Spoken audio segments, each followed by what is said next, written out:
Alrighty. Yeah. So I'm Anke Herrmann. I'm from Germany originally, and I've been living in the south of Spain for coming close to 18 years. Can you believe it? And so what brought me to what I'm doing now was basically my crazy journey across countries and across careers. And it's kind of fairly early started off with me moving from Germany to Australia as a freshly graduated translator with one job under my belt, thinking that living in multicultural Sydney would make life easy as a translator. And I quickly found that I was totally wrong, and knew after like very few months that I wasn't going to last in that industry. So I literally sent out my resume to anybody who'd have it. And I ended up in a software company. And with a lot of encouragement from people around me, I started to explore software development, programming as a career. And there it was. There I was sitting thinking, oh, I'm way too old for this. And then, well, but I'm a woman. Do I really want to live, like, kind of work in this male dominated industry? Like, I'm a woman, that's not really for me. There's way too much to catch up. It's too late for me to start. I'm too old. Yeah. So basically, I had all the beliefs, worries, fears that I now see my clients have, right? And thanks to very persistent and stubborn colleagues, they kind of kept nudging, and then curiosity kind of got the better of me. So I did explore it, found that none of my concerns were true, right? So that's how I got into software development. And when I moved to Spain, I decided to start my own business, turning a creative passion into a business. And that's where I learned kind of everything I know about running a business and what to do and what not to do. So I learned that bit all the hard way, basically. So these days I work with people, mostly big picture thinkers, creative, passionate people who have a mission, who have something they want to bring into the world, and they realize that having an online business is a way to reach and impact a lot of people. So they know that, but then when they find they're starting to kind of like, okay, what needs to be done to make it happen? It's like, oh, I don't know, this is all too hard. I don't know where to start. I'm a woman, I'm too old. I'm not technical. And this whole tech thing turns into a hurdle. And basically I have helped them make sure that that hurdle doesn't get in the way of them doing what they want to do. There you have it. Great, thank you for that, Anke. So now I guess let's explore your book a little bit further before you get into your workshop. So how did you get started with writing? Yeah, well, I've always enjoyed writing, to be honest. Like even at school, essays and stuff like that. I always enjoyed writing, storytelling, all of that. I had a phase where I thought, well, if I could do anything, there was the sewing business. There was also that idea, oh, I'd love to write a book sometime. So, something that I've always enjoyed. And writing a book was a little bit, yeah, I'd love to. It was in the I'd love to one day bucket. And it was never concrete. It was never now. It became quite clear that it was going to be nonfiction, but I still didn't know what and how, whatever. And then COVID started, and a friend of mine was literally a dare. It was literally like, it was just that. Basically, a friend of mine invited me to a Facebook group and the Facebook group was called Your Authority Book. And I'm like, oh, well, that sounds interesting. So I joined the group, and it quickly turned out that a wonderful lady called Ruth Sullivan had decided to do an experiment to see whether she could take a group of people through the process of writing and publishing a book that she'd normally take people through one by one. And so there was all of a sudden, hey, here's the deal. We publish, have your book written and published within 30 days. And I'm like, okay, wow. I'm in. I don't know what I'm in for, but I'm in. So that was it. Okay, off we went. And so, then we discussed like, okay, what would the book be about? And I had like two main ideas, but then in the context of COVID and so many people having to offer and deliver their work online, that didn't really choose that time and that pace, and where well, it's more relevant and more helpful to go in that direction. And so yeah, basically 30 days later, Taming the Tech Monster was on Amazon. Wow. So basically the book then is self-published, is that correct? Yes, that's correct. And how did you find that process? Was it difficult, easy to learn? Well, I don't know. Like, I mean, I didn't find it too difficult. But then it's always the kind of, it's always the thing. Like, I know that other people struggled with, like I mean, we had somebody who sort of showed us, okay, now go here, don't go there, do this, right? So I had the help of somebody pointing me in the right direction. I found Amazon's process was really well documented. If you kind of take the time to read what they tell you, they actually tell you what to do and how to do it. The actual sort of formatting of the book, I didn't have any problem with that at all, but I knew Word and all the like word processors really well before. So I would imagine, and I know of people when they don't really use like the headline structure or a table of contents, or if you don't know how to do proper footer on Word, then all these parts will be a lot more difficult, so yeah, I personally didn't find it too difficult, but I can see if somebody has no experience with any of it, then it can be quite a rabbit hole, because then there's the book cover and the format and the sizing and which template, and so yeah, there is a lot of stuff. It's well documented, but yeah, if you have, depending on where you start out with. Okay. Yeah, because I don't know if you're familiar with Love Yourself Project's internship program. So we actually train a group of interns. Our first intake was 10, our second intake was 6. And I found that between 4 and 6 is actually a great number. So within that group, they learn everything from web design to actually publishing a book. And the ones who are more skilled in design, they can choose to go into that area of specialty, creating book covers and actually formatting documents. So it's great. So for those of you out there who's listening and are looking to publish books, head on over to the Love Yourself Project website and apply for to be a business partner with our internship program, and we can certainly help you with that. So going back to your book, Anke, I guess like everything else, just like when you self-publish, I guess you find that reading the instructions is really helpful, going step by step, at least reading through it once. Wouldn't you recommend? Totally, yeah. I always think like there's two types of people. Like if you look at buying furniture, right? if you go to IKEA, you'll quickly see there's two types of people. They're the ones, you get the box, here's your manual, and there's the people who start putting it together and say, oh, well, I'll see. And they're the people who read the manual and then go systematically. And I wouldn't even, I'm the manual reader, right? Because I'm like, oh, I don't have time to mess around and get it wrong. But I don't even think there's good or bad. I think the only thing to keep in mind, if you're the kind of person who doesn't want to read the manual, like when you get stuck, like don't waste your time.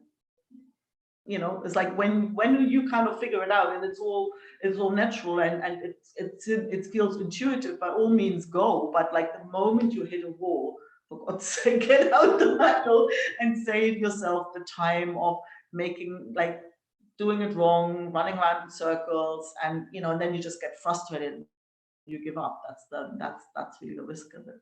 Yeah, that's when you outsource. That's always the answer. Okay, so would you like to get started with your mini workshop and tell us more about what people need to do if they're coaches or new authors? Yeah. No, I want to well, the workshop's called Book Out, What Now, right? Because, and it was literally born in that group that, you know, where we were all together publishing these books. And what I saw, and I see it with clients as well that start a podcast or have a, you know, publish a website, it's always the same thing. So ta-ta, there's the thing. And then what, right? And then people would come like, but what did you do? And because I would say, well, look, this book has been gold for my business, right? And they go, but how? You know, I've got a book on Amazon.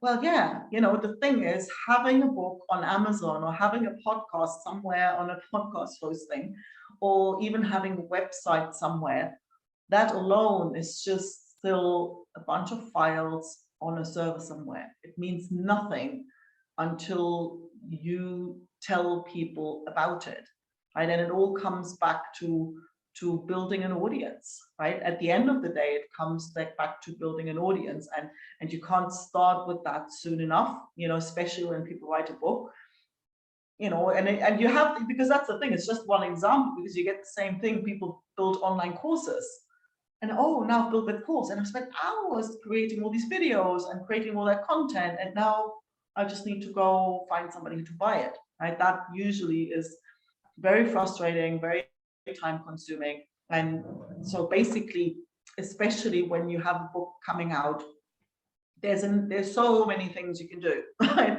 And I just want to share, you know, a bunch of them that are easy to do, that you can implement immediately. And I would really like people to look through that through the lens of, this applies exactly the same to a podcast, to a book, to, you know, to a website, to an online course, to anything you put out, right? So it's always the same. Just creating it is just only ever the, you know, the tip of the iceberg. Like, it just means nothing. So let me just actually go and. Do you need to share your screen? Yes, I will want to. Okay. Hang on, let me just see.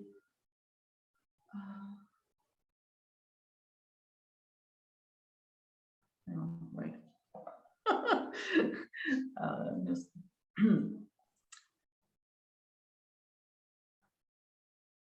okay.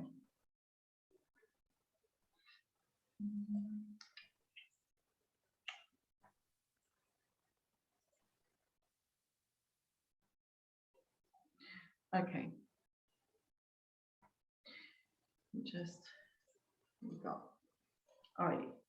So basically,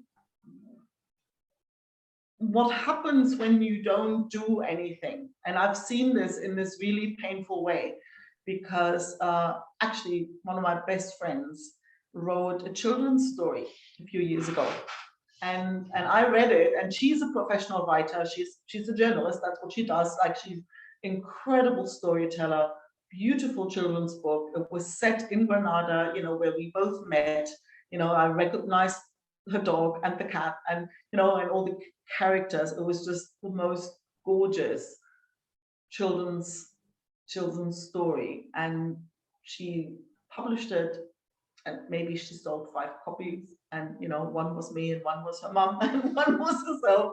So she didn't really sell anything, right? And the reason was because she did not have an audience at all. Like, nobody knows her online. So she's not heavily into social media. So she's like, oh, you know, there was literally that idea of, I'll just publish this on Amazon and then people will buy it, right? And that might have been, I mean, I don't even know whether that was ever true, but I think years ago, when having a publishing company taking you on, being the only way to publish a book, well, then they would probably do some of the marketing, and then it was definitely just the fact that a book was published. But these days, and I don't know the numbers, but there's an incredible number of books being published every single day, right? Especially with people self-publishing, like, you know, anybody can publish a book, right? You can publish one this afternoon if you want. So it's just having it on Amazon is not enough. And I think from what I've heard these days, even publishing houses will not take you on unless you have an audience, right? Because they don't. And actually, I had somebody I know, she wrote to me because she goes, oh, I've written this novel and I'm desperately trying to find a publisher. And they all ask me for an email list of at least, I don't know how many thousand people, right? They won't take me on unless I have an audience, right? Because when you don't have an audience, this is what happens. Like nobody buys your book, and it's, you know, and you feel there's this message that just gets lost in quicksand, and you kind of, yeah. And it's disappointing because you put your heart and your soul into it, and then, you know, for nobody ever getting to see it, and for nobody taking notice, it's just heartbreaking, right? So we don't do that. Now, there's a whole bunch of things that you can do that aren't creepy, because see, that's the other part. Like people often, you know, especially when you think about it, a lot of writers are quite introverted, you know, like they would be YouTube, Instagram, you know, influencers if they were the outgoing kind of people. So quite often they are introverted. They don't want to pounce on people. They don't want to market and promote the life out of their book. So I don't like it either, right? So basically what I'm suggesting is there's a whole bunch of things that you can do to help people find out about your book, right? That are worth, you know, doing and taking, you know, just basically like taking advantage of the options that we have these days, right? So yeah, I mean, number one is get the URL for your book title, right? So there is like tamingthetechmonster.com. Yeah, there you go. You know, so that's the thing. And that URL, you can either create, I mean, if you're familiar and if you're comfortable creating websites, well, you can create a whole companion website for your book if you want to, right? So I actually, when I first published Taming the Tech Monster, I had a Mighty Networks. I had it on Mighty Networks. I don't know if you know, it's a community building platform. So that's where I had it. You know, it didn't require me to build anything. It was just signing up for a free account, and you know, and I registered the domain for Taming the Tech Monster, and I redirected that to the Mighty Network, and that allowed people, because see, the one thing you want is a way, and I like that whole idea of a companion website or a companion somewhere where people can get more information, more resources, you know, where they can go deeper into the topic. I've seen that. That's not my idea. I've bought books from people who've done that, and I thought, oh, that's such a clever idea, because I've bought the book, so I'm already interested in the topic. So if the author now offers me a way to get more around the topic, more from them for free, just for buying the book, oh yeah, I'm signing up for that, right? So there's this URL spread out all over the book, and what that does, it gives you their email address, which means they make themselves visible to you, right? And that's when you can build that relationship, whatever shape that takes, right? And an easiest way is like, well, yeah, you have them on your email list. You know, you can send them a newsletter, you can invite them to your book launch event. You know, that's always the thing, like offering something, whatever you want to offer, you need to have somebody to offer it to, right? So that's why that whole concept of audience building is so important, and you want to start with this as early as possible. Like yourbooktitle.com, as soon as you have the book title, you can do that and have a page that says, hey, book coming out soon, get on the wait list, get, you know, pre-order your copy, get something for free. And people do that, and we'll come to in a you know, a little bit later, like the type of book launches people do, and they always have the intention of getting your readers to raise their hand and make themselves visible to you, because that's I mean, I'm always talking on the assumption that you want to use that book to basically sell something else at the back of it, right? Or sell more books, or, you know, that the book isn't the end game. Like, at least in my case, Taming the Tech Monster is not the product, right? So it's basically a way to let people see how I roll and how I stand, and like what, you know, what my opinion is on the topic. And then they can either resonate with it, or they think, oh, well, that's kind of a waste of time. And then, you know, they already know, so we don't waste each other's time, basically. So number one is, yeah, get the book, get the URL for your book title. And at least, like, if you don't want to create a whole companion site or some, you know, way of, at least have a page on your book where you talk, on your website, where you talk about your book. Here's the book. This is why I wrote it. This is who it's for. This is what it'll do for you, right? And so yeah, ideally, definitely you want to catch their email address. So that's number one. Now, there's a lovely little website, and there's a few where you can get a fancy 3D. You know, you basically just upload the front cover image of your book, and you get these 3D simulation. You know, so which means it's a, like, that image. I don't know where I've used that everywhere. I've used it on my LinkedIn profile. I've used it in my email signature, and I've used it on social media. You know, and it's a lot more appealing to have it look like a real book than if you just have like a flat image of the cover. So, you know, the more attractive that is, and the more it actually, it's one of those things that I found incredibly, that I didn't really expect, that I quite often give my book away as a free gift when I'm on a summit, or I'm as part of a giveaway, or I'm a podcast guest somewhere. You know, my free gift is quite often a PDF copy of the book, right? And it's incredible how, like, I compared that to other PDFs and other guides and other sort of what you'd call lead magnets I created over the years. And just the fact that it's something that they could be buying on Amazon, I don't know, it makes a lot of difference. So actually, when it looks like a real book, the perceived value goes up dramatically. So to have a little 3D mock-up is definitely worth doing.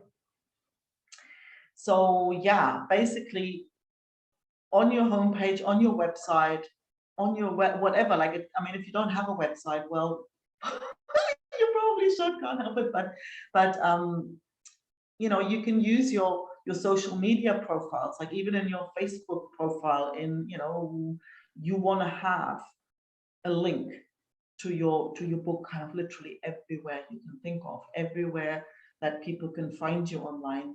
You don't want anybody guessing about, well, is that the one who wrote that? I don't know, is that, you know, like, no, like, that book should be everywhere, right? And, you know, and if you've written the whole bunch of them, well, then put the one that you want to promote right now, or you say, or you can, you know, send them to a books page where you say, well, here, you know, this is the stuff that I've published. But definitely think about, how can you make it easy? If I Google you, if I find out, like, who's this woman again, like, what, and I'll go, well,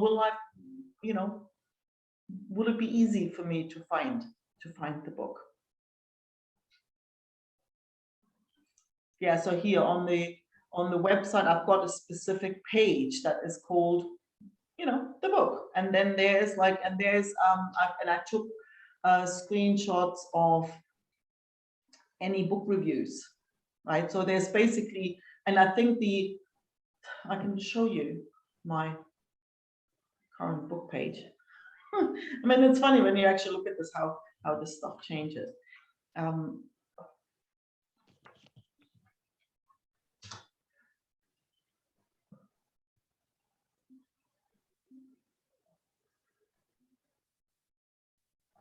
Okay, so I've recorded a video about it. So basically saying, like, who the book's for, you know, and that's really one of those crucial things, is like, wherever you sort of promote the book, wherever you talk about the book, it's who's it for and why is it worth your time reading, like that intro, that's crucial, right? So basically, okay, if you find this tech stuff frustrating, well, then this book's for you, right? And so there's basically book reviews, more opinions, things that people have said, you know, and so this is basically again describing like, who are you? Like, what if you read this and you go, oh boy, that's me, well, then you know the book's for you, right? So the page doesn't just have basically, here's the book, buy it. There's an intro that tells you, is it for you, you know, and why you might want it. So that's yeah, because we're bombarded. That's always the thing. We are bombarded with you know, and webinars, and watch this video and listen to this thing. So time becomes, and I really saw that when I had to help out with my partner's shop a few years ago, and all of a sudden I was stuck in this shop, or you know, from 9 a.m. till, you know, didn't come home really at till 10 p.m. at night, 6 days a week. So time, like time for me, time for, you know, reading and doing stuff was, you know, tiny pockets here and there. So I was getting, and I really noticed myself getting incredibly discerning about who I give my attention. So, and it was even like a 2-minute video, but you better give me a really good reason. You know, if I only have 5 minutes in a day that I can dedicate to watching videos, if you want me to give you half of that time, you better give me a good reason. So I think that's always a good starting point to really help people make that decision, right? Is this worth my time? What am I going to get out of it? Why should I give you my time and my attention? So yeah, the free additional resources, I've seen that done like a number of times, and it's probably the easiest way to get people onto your email list, because yeah, it's just getting more of something that they're already interested in. So that's definitely a good idea. Now, your email signature is another place, right? So I'm using Wisestamp for mine, you know, so where you can basically, you have your basic block of the signature here, and then you can put down the bottom whatever you want. So yeah, I definitely, my email signature looks a little bit different now. It's simpler, but it has the podcast and it has the book. So anytime you send an email to somebody, you basically tell them about the book. And yeah, social media profiles, especially when you first launch it, when you first promote it. I literally had that bloody tech monster everywhere. It was like, you know, on Facebook and the Facebook group and the Facebook page and my profile and on LinkedIn, and it was literally everywhere. So and it's also like that consistency, that coherence is really important, because what people like online, I mean, I guess online is a lot like offline in a sense that, hey, how are you? Lovely to meet you. Here, do you want to buy my thing? Well, that doesn't work offline, and it doesn't work online either.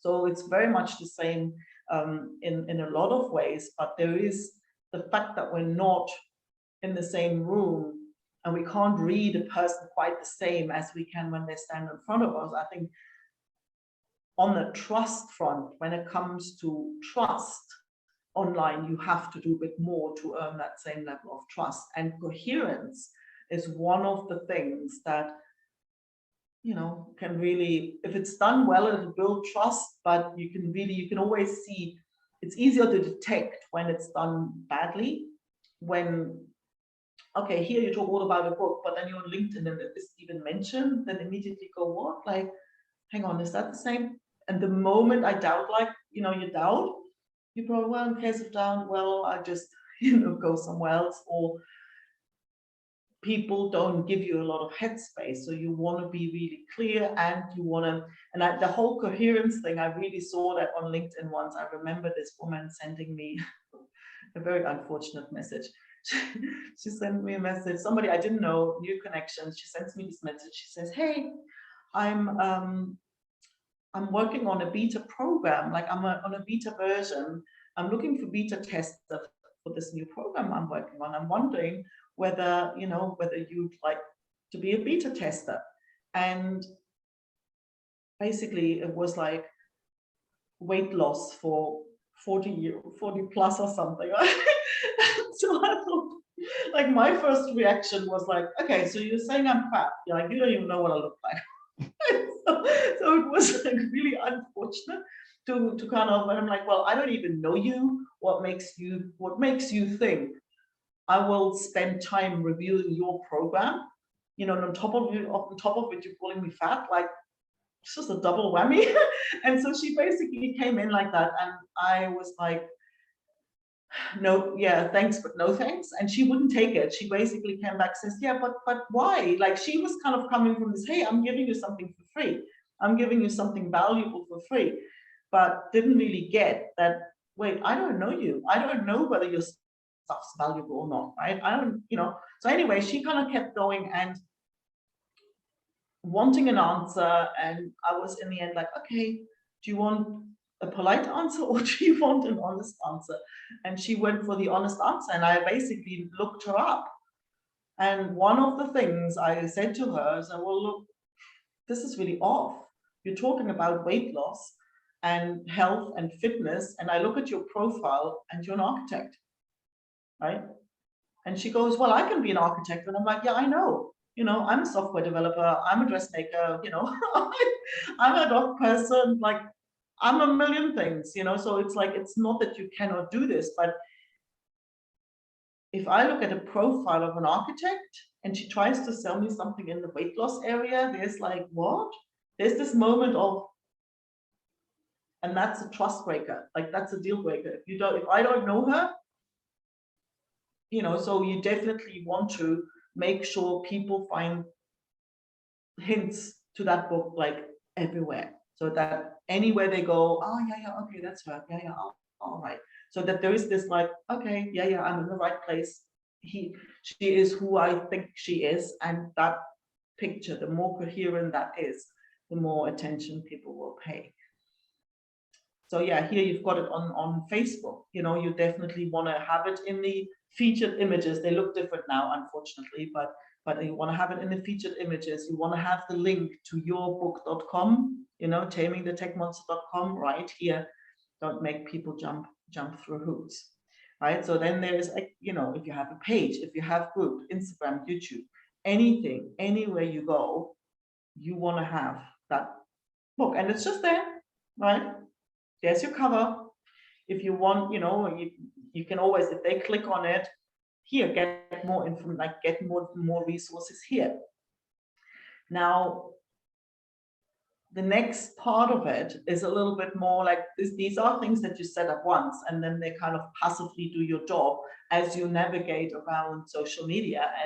And somebody goes, oh, who is this? And they look at your profile, so they automatically get to see your book, right? And probably your topic. And so that's one thing. Now, the other part is to really use that book to build those connections, to gain new audiences. And podcasts is one of probably the most effective ways. And boy, if you've written a book, it's so much easier to get invited, to talk about your topics, right? So there's listings here. There's I even have a whole, I have a PDF on that if anybody's interested in that, like how to, because there's directories, and you also want to just make sure people know that you're looking to be a guest on podcasts, right? Because quite often, every time, it's usually when I go on like Connect and Flourish or any kind of networking events where people go, what do you need? It's usually what I ask for, because I find it's incredibly helpful. And it's incredible every time you say, hey, I'm looking for podcast hosts who have an audience, basically, that speaks to an audience who would benefit from that book. So, and every time I'm surprised, people go, oh yeah, you should talk to so-and-so, or have you looked at this podcast? Like, even if you think you kind of know, there's always people, you never know who knows who, so it's definitely always worth asking, and always worth, basically making known that you're interested. Yeah, if you're in other people's Facebook groups, right? So like I got, I'm very generous on the promo front. So yeah, if you have a book, go into groups where there's usually days and specific threads where you can talk about your book. Just make sure before you go into other people's, well, you can go into other people's groups, but don't forget to also engage with other people, because if you just, in my group, there's only one rule, and it's called no hit and runs, because they don't work, right? So if you go onto other people's groups on your own page, if you just post your stuff and go away, I've had it literally, I had it happen the other day in my group. Somebody posted, hey, I've got this new program, I'd love to talk to you. Have you got 15 minutes? And my reaction was, who are you? I've never even heard of you, and I'm like, I literally went and looked whether she was even in my, like, obviously, well, wait, I'm in my group. I've never even heard the name.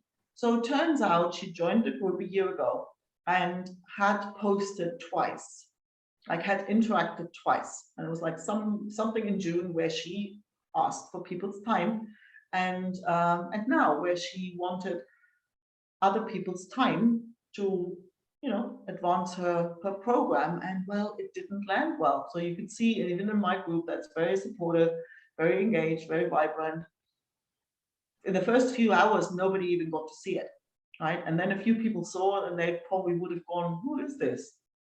Don't know, don't care, whatever, right? So just posting, before you post, you definitely want to interact with other people's stuff, so that when you post, they go, oh yeah, that name rings a bell. So there's a whole, that's a whole other rabbit hole what to do on social media, but you definitely just don't want to just pounce your stuff and go but choose a handful of groups and actually interact with people. And yeah, then the whole world of partners, and that doesn't have to be all that difficult either. So, there's a whole world out there with joint venture partnerships where people, support each other, but you can, keep that simple. And I think the thing to remember, that great partners are the people who serve the same audience as yours, right? And I remember when somebody actually explained it once in this beautiful way of the like the journey of somebody, right? Of their journey around your, like, say in my case, around business building, right? So your service solves a specific problem for them, right? And usually what happens, the problem you solve actually creates another problem. So basically you want to partner with people who create the problem you solve, or solve the problem you create, right? Say, for example, in my case, there's people who teach other people how to develop their signature offer, right? And then people go, oh, okay, I've got my signature offer now. I know what the topic is. Oh, well, where does the button go? How do I now do that on online? How do I now offer this thing? So, well, that's my area of expertise, right? So somebody who teaches how to position it and how to structure the offer is somebody perfect for me to partner with. Now, at the same time, I will go and build a system for somebody, but the day-to-day operations, oh boy, that's not my thing. So somebody who offers virtual assistant services, who takes over the day-to-day operation, well, they're perfect partners for me on the other side. So if you look at your clients, who creates the problem you solve and who solves the problem you create, right? So they're perfect partners. And so you can then support each other without there be any sort of competition around that, and without getting, awkward, or you stepping on each other's toes. But that's really, really powerful, because that's the way to get in front of other people's audiences, right? And that's how yours can grow in a much quicker way. Now, launch events. if you look at well-known people, when they come out with a new book, they create a whole launch event, a whole launch campaign around that book. That's how they get to their bestseller status, because they get a lot of people to buy that book in a short period of time. And I've been a joint venture partner on a number of these people's, and I've seen a number of book launches from the inside, from behind the scenes. And so I'm going to just walk through what the best of them, what they do and how they do it. But see, the interesting part of it, it doesn't have to be that complicated. You can take that approach and pull out a simpler version of it. And I have a simpler version that actually has worked really well. So now Danny Iny is a big name in the online course space. And so he pumps out books. Like, it's incredible how well, anyway, that's a story for another day, how he manages to write so much and so quickly. But so his book launch, what he does is, again, for him, the book isn't the product. For him, is the books lead to his bigger programs. So the first thing he does is he sends people in his network a free copy and say, hey, here's the book, have a read. If you enjoy it, I'd appreciate a review. So that's the first thing. So he just gets you to read the book. And then he starts, okay, if you think that book would be helpful for your audience, well, hey, would you help me promote it? And then that's where, I was involved as one of the people who promote his book. And he then sets up, you get the book for free during that week, right? In order to get that, well, you could in theory go to Amazon, but nobody does, right? So, because why would you? You wouldn't go to Amazon and magically find Danny's book. So he basically gets all his promotion partners, and you can do that for with your own audience just to start with. But if you have other people that you can enroll, even better. But he basically sends out emails to say, hey, if you buy this book in this week, you get it for free. Right? Sign up here. And then he sends them to a landing page. Again, he's out to get their email addresses. So he wants his reader to make themselves visible to him. So that's the first thing. People sign up, they get a free copy of the book. Now, then he invites them to a free 5-day challenge, right? Where he teaches about how to plan your first online course, whatever is obviously topic related to the book. So then he does the free 5-day challenge. And then he has a 3-day weekend boot camp, right? And at the end of that, he sells them into a 2K program. So that's like a full-blown, and even he's done simpler ones where he's skipped the challenge, or he skipped the boot camp, or he usually does a boot camp, but he doesn't always do a challenge. So this one was like kind of sort of the biggest one that I've seen, where he really has an awful lot of people helping him initially to get the free book copy out. So he gets all these new people on his list, and then he basically, the ones that are serious will, stay to the boot camp. And if you stay to the boot camp, then he will offer you to join his program. So he works with a large network.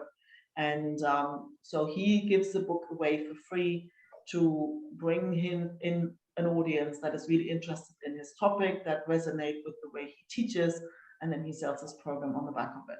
Now, here's a smaller example that I've also been involved in. So this is more something that you and I would do, if we don't have an army of people queuing up to be a part of this big launch, or we don't have this giant program ready to go, because that's the thing. It's like that big launch, you can do that if you have your program all ready to go and all set up and all up and running, which you may not have. So another example was basically somebody who published a book. So she contacted 20 plus people who had an audience that was similar to hers, and I was one of these people. She did like a little mini summit, right? So she interviewed everybody and asked for a free gift. So I think I actually put a copy of my book as the free gift.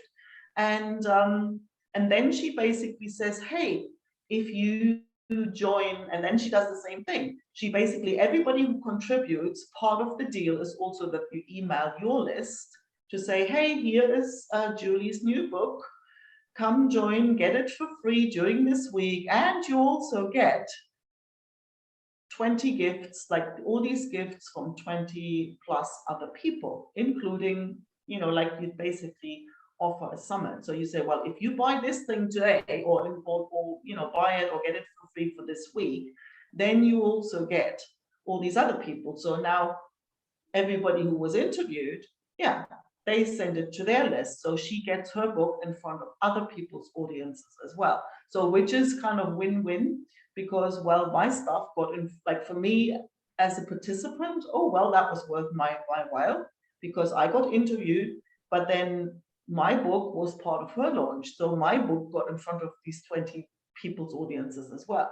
So it's definitely a win-win situation. So if, if when I write another one, I'm going to do something like this, right? Because I think it's not something that's incredibly hard to do for you as the author, but it definitely gets you in front of, a whole bunch of other people's audiences, which is basically what you want. And so yeah, it's literally, as always, like your creativity is the limit, but the main message is really, it's your job to get this book in front of people. Nobody will do it for you, and just having it on Amazon or even in bookshops is just not enough these days. So yeah, any questions? Fabulous. Thank you for sharing, Anke. That was really a lot of good tips. Now, I do have a few questions. I know that these are questions some of the people have also sent in. So starting with one of your tips, which is getting the URL for the book. Does it have to be the full title of the book?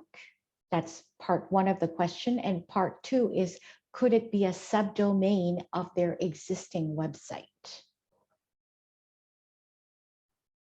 Yes and yes, I'd say. I mean, I guess a subdomain, you want something catchy, like you want something to, because you always, if you think about it, if you are in, I'm a guest on a podcast somewhere, right? And so we're talking about things and they go, oh, so where can people find out about you? Where can people go, get the book and whatever? So I will then say, oh, yeah, for the book and additional resources, go to tamingthetechmonster.com. And I don't say, oh, go to tamingthetechmonster. This and / whatever. And people go, oh, like nobody, like you want to have it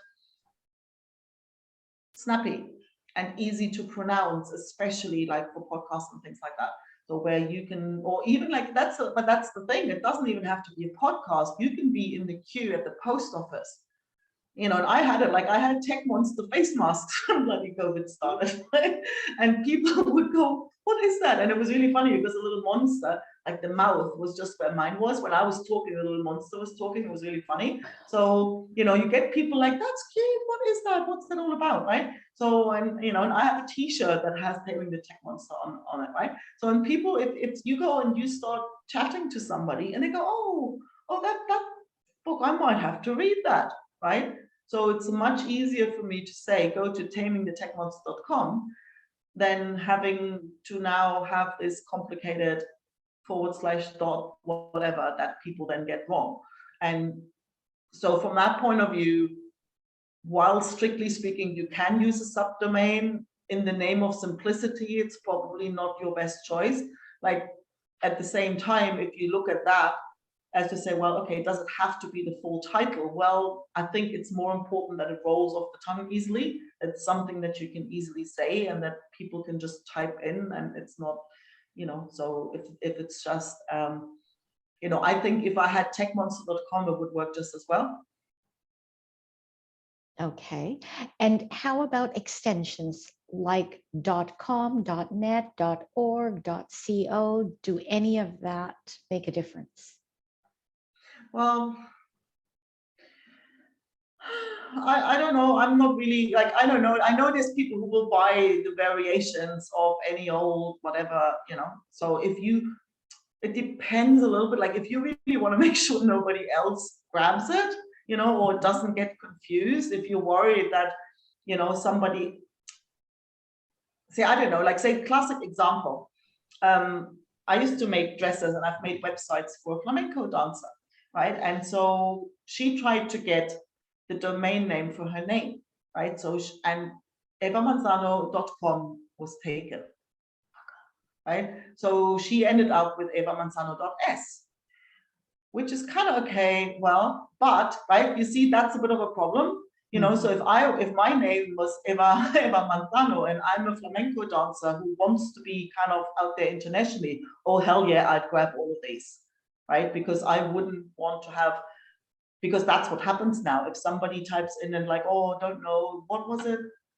They remember her name, but the .com, like .com is the thing you think of first, and then they get to somebody else. If there's a risk, if you think, well, that might happen, right, then you would probably want to grab a few. I'm not usually too fussed about it, but yeah, so I would definitely want the .com one if I can have it, right? So, and if you like, I've just recently grabbed ankeherrmann.online, right? Because I wanted another one for something else. And so, I'm like, oh, that's convenient, but I wouldn't then go and say, I'm going to get .org and this and whatever. So I wouldn't normally bother, but. Okay. And in your presentation, you did mention a list or some sort of PDF about how to get on podcasts. What is that about, and how can people get a copy? Yeah, I'll pop a copy in the chat. It's just basically, there's some tips on how to get yourself on a podcast, right? And because there's directories and one of them is like, oh well, if you have your own show, it's so much easier to be invited as a guest, because that's often how it works. One host to another, hey, come on mine, I'll go on yours, kind of thing. So it's just like a bunch of tips to help people get on podcasts, and I think the main thing, and I don't even remember whether I put that there, but I think the main thing is to make sure you're ready for it, because that's the thing. There's no point even going for podcasts or summits or any of, like, it's not just a podcast, it could be a summit or a giveaway or an online conference or any of these. If you get asked, oh, so where can people find out more about you? If you haven't got a good answer for that, well, then get that ready first. Like, have a place where people can sign up and be on your mailing list, and where you have a way of then staying in touch with people. There's no point you having a lovely conversation and then they go, oh, so where can people find, oh, well, the website's not up yet. And people are not going to go run around searching and hunting for you, right? So if you haven't got anywhere to send them to, then you wouldn't want to push the podcasting thing first. So that's just something to keep in mind. Are you ready for being visible, right? So I guess, having said that just now, what would you then give as your final tip in terms of getting ready to market themselves? What are the ABCs? Well, the ABCs, I think almost the A and the double A and the triple A is really have somewhere where people can stay close to you, but you know who they are. Like, top of the list is an email list. Like, get yourself an email list, right? And well, if you don't want, well, a Facebook group is a way too, but the Facebook group is like, oh, you can set this up quickly, but it's not yours, right? Facebook, we all know, any social media account, you can get hacked tomorrow. I've had a friend of mine who all of a sudden there were weird messages, and she goes, oh, somebody hacked my account, and then she took weeks to convince Facebook that it wasn't her running around sending these messages. So she had a hard time getting her account back. Got another client who was about to run a 2-week program in a Facebook group, and Facebook goes, "Meh, your account's whatever on hold," or like she ended up doing the program with her mom's account, right? We all know people where the account gets shut down, they can change the rules on you, what's allowed, what isn't allowed. We've seen it happen with Facebook pages. All of a sudden, hey, you guys are making money from this platform. Well, I want to put my hand in the middle here. I don't, all of a sudden nobody gets to see what you post on a page. And that stuff can happen with group anytime. Like, you don't know. It's just a tool to use, but it's not your best bet to have it as your main or your only tool. Right? If it's better than nothing to start out with if you wanted to, but I would definitely say get yourself an email list first. So A would then be either a website or a landing page, because that's your online real estate. Start your email. Like, if you haven't, I would say website would be B, would be the second one. Like, I think having an email list first, like you can have a website if you still haven't got a way for people to sign up for something and stay in your world. Best website's no good for you, because so how are you? Okay, sorry. So how are you recommending to get an email list? Is they need some sort of a landing page? Yeah. Well, the thing is, most email marketing providers, like if you look at, MailChimp is the big one that everybody knows. There's MailerLite, there's ActiveCampaign, there's ConvertKit, there's like a whole bunch of them, and most of them have like a very cheap beginner's plan or a free plan. MailerLite, you can start off for free for up to 1,000 contacts. ConvertKit gives you up to 300 contacts, and they allow you to sell stuff. So that's an interesting option. MailChimp gives you up to 2,000 contacts for free. So it doesn't have to cost you anything. And all of them have a facility for you to build a landing page. Great. So it doesn't have to cost you anything. You just open an account with one of them, and you create a page.